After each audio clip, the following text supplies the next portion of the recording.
Ike, if you could just quickly introduce yourself and tell us a little bit about yourself and where you are in the pharma industry. Okay. Hello, everyone. My name is Ike Ogbaa. I'm an internal medicine physician by training. Been in the industry now close to 16 years.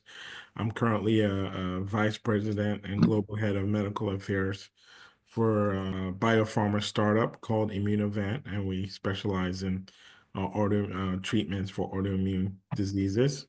And um, and I'm happy to be here.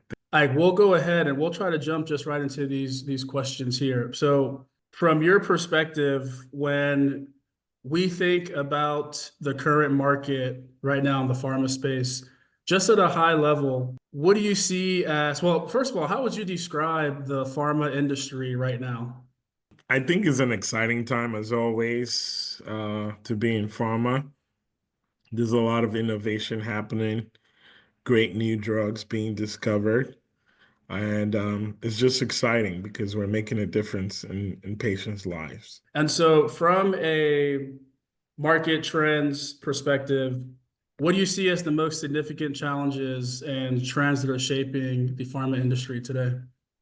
I think I would say the current challenges in the regulatory and policy environment and how it affects drug pricing and bringing new drugs to market. I think that's the biggest challenge right now.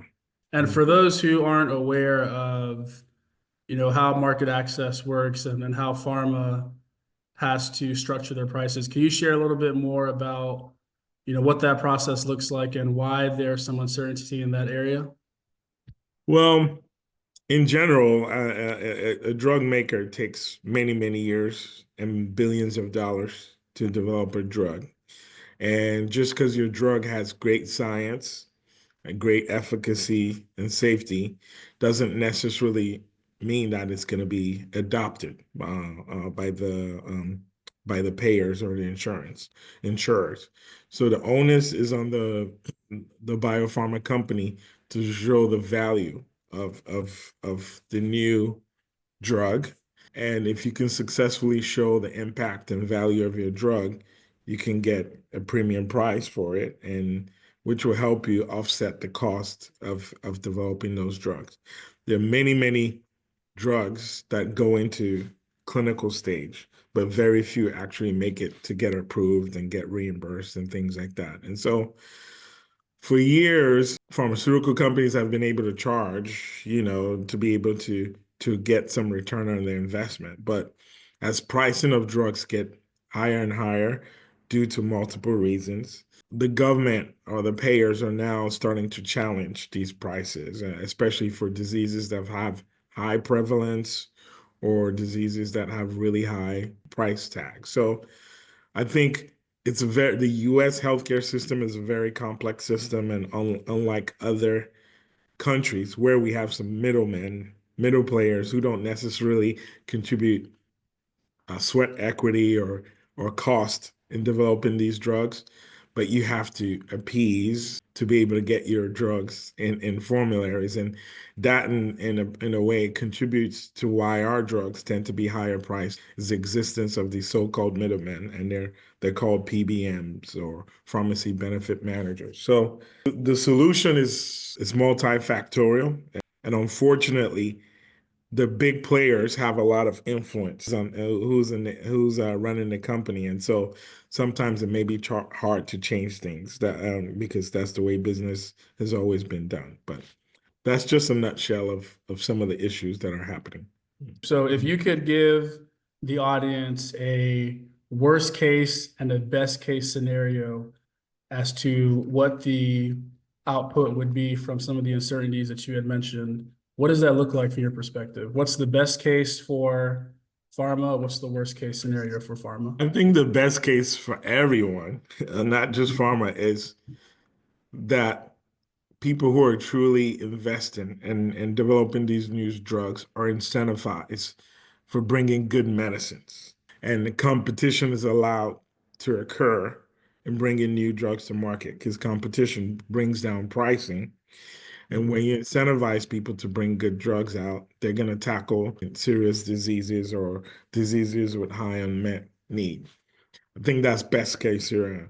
Also, additional to that is eliminating some of these middlemen from the process. It's the best case scenario for pharmaceutical and for the patient.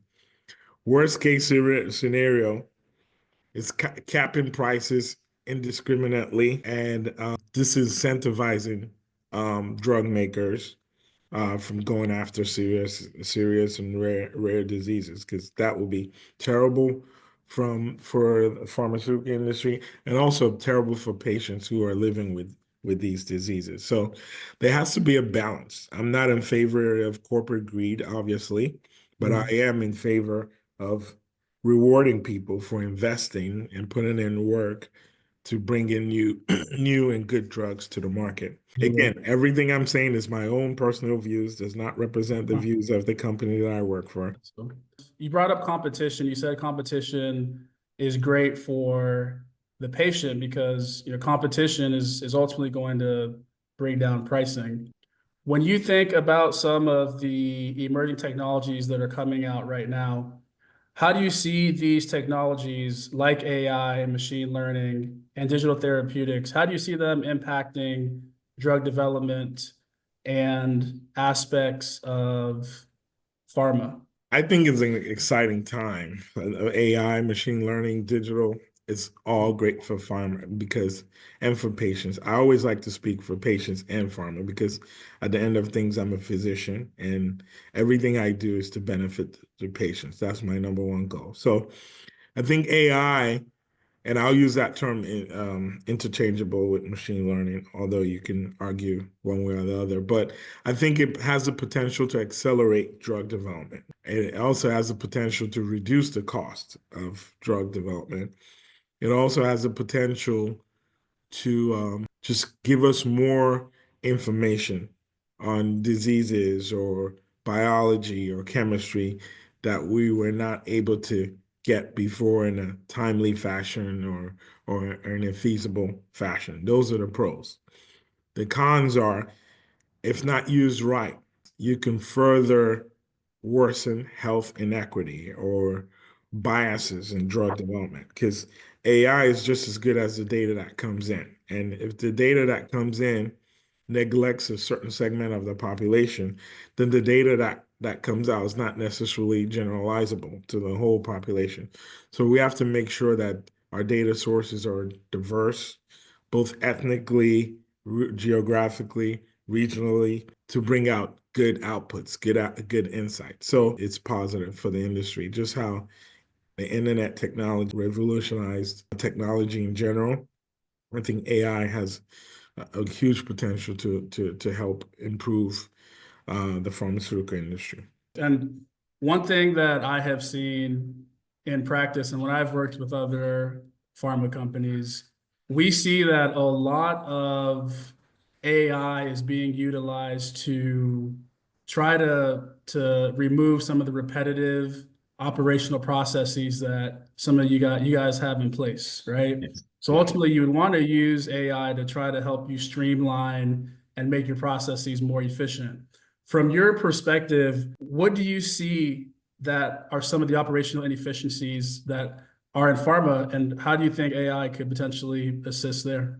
Well, I mean, I think the most immediate impact I could see the value of AI is in clinical trial recruitment, which helps accelerate clinical trials.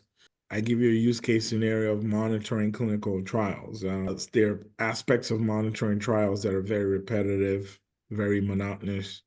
If there's a way we can implement machine learning algorithms to automate those processes, it can give staff more time to do more intellectually or creative processes involved in bringing a drug to market. So I think automating things that are standardized and monotonous and don't require a lot of high level functional thinking just frees up more time to do more ROI activities when it comes to, let's say, executing a clinical trial. So that's one use scenario that I would bring up. But definitely, I can see a play in clinical trials and definitely utilizing AI in that space. Now, when we think about operations and trying to improve them, everything that you do is as for the patient, So from that perspective, what do you think are the biggest opportunities in pharma to enhance patient centricity? And how can the industry better address barriers to equitable access and affordability for the patients that you do serve? I mean, one big thing that comes to mind is executing what we call global clinical trials. There's blatantly regions that are neglected. Let's say Absolutely. sub-Saharan African continent rarely contribute to quote unquote global clinical trial. And I think that's a tremendous disservice because the African continent has the most ethnically and genetically diverse patient population. The more you can include them, the better information you can get from your clinical trial. So that's an obvious opportunity. I forget the second part of your question. Yeah, so the second part is how can the industry better address barriers to equitable access and affordability? Yeah, I mean, the way we can address it, I can, using the specific example we just talked about, I know of biorepositories in the African continent, like biopsy reports of local patients in sub-Saharan Africa, local biopsy results, imaging results, things like that. Potentially, AI could be used to analyze that data and integrate it into ongoing clinical trial information, into clinical trial data to make the results more generalizable across all ethnic groups and globally. So that's just a quick example of ways that AI and technology can be used to enhance the diversity and improve equity. And again, incorporating some of these neglected regions, you don't just want to use them to conduct a trial and not commercialize the drugs in those regions. So another Mm. big emphasis is commercializing drugs in regions where you actually conduct a trial. So these patients can benefit earlier from these new innovative treatments. So one thing that I would push back on. And speaking about not validation, the legitimacy or the accuracy of some of those biorepositories you spoke about, ensuring that there is, proper protocols in place to ensure the accuracy and validity of that data before you include it in your AI or your general report to try to put in your AI system. And I'm a big proponent of doing that, but not just for sub-Saharan databases, any database you do, any clinical trial. I'm asking for the same standards everywhere. Just because the data comes from sub-Saharan Africa does not mean that the data is substandard. Some of their clinical trial sites are even more sophisticated than sites in the Western world. The problem is people haven't taken the time to go down there and Go there. to explore what's happening there. So the health system there has improved dramatically in pockets in the region. And so we don't want to just label the whole continent one way just based on old history or occasional bad experiences. That's happened everywhere, even Eastern Europe. Eastern Europe is a place that a lot of big pharma companies like to go because you can recruit patients really quickly and cheaply. Yeah, but we've seen a lot of cases of fraud there or inaccurate information, things like that. And we've come up with standardized ways to monitor the data or audit the data to decrease the likelihood of things like that happen. Employ the same standards in sub-Saharan Africa, and you will get good data, just like everywhere else. So I just challenge folks to think outside of the box and make the effort to learn, to go down there and learn. So last question here, Ike. Looking forward, what do you see are some of the untapped areas or future areas of focus for pharma? I think on top area is implementing AI, not just in clinical trials or clinical trial recruitment, but in later and later stage of drug development, with regulatory filing, with commercialization of drugs and in medical affairs. So using AI to improve those processes and increasing the impact of activities during the later phases of bringing drug to market. A lot of the work I've seen so far being done in AI is for drug discovery a clinical trial recruitment. We need to take it one step further and use it for filing, for regulatory compliance, and for commercialization of drug. I think that would be a really big area of opportunity when it comes to applying AI to drug development. Awesome. Ike, thank you so much. That's all the questions I have. Any Thank other you. parting words before we wrap up here, or?